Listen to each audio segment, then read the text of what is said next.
বিশ্ব পরিবেশ দিবস উপলক্ষে স্বেচ্ছাশ্রমের মাধ্যমে পিরোজপুর সরকারি উচ্চ বিদ্যালয়ের পরিত্যক্ত পুকুরের আবর্জনা পরিষ্কার করা হয়। নিজ হাতে পুকুরের ময়লা আবর্জনা পরিষ্কার করতে দেখা যায় পিরোজপুর জেলা বিএনপির আহ্বায়ক অধ্যক্ষ আলমগীর হোসেনকে। অসুন্দরের মধ্যে কেন যাবে এবং এই সুন্দরের মধ্যে যাবে, এই দায়িত্ব আমাদের সকল নাগরিকদের এই দায়িত্ব।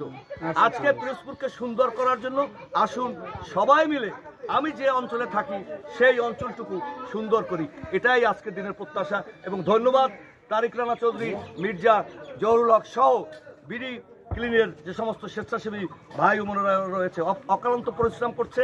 আজকে সারাদিন আমরা এই পরিশ্রমের মধ্যে থাকবো পিরোজপুরকে। এবং পিরোজপুরের জেলা প্রশাসক অতুলনীয় মানুষ, আমাদের অত্যন্ত আপনজন, তিনি পিরোজপুরের নাগরিক বললেই চলে। তিনি পিরোজপুরকে সুন্দর করার জন্য আমাদেরকে বারবার অনেক কিছু মনে করিয়ে দেয়।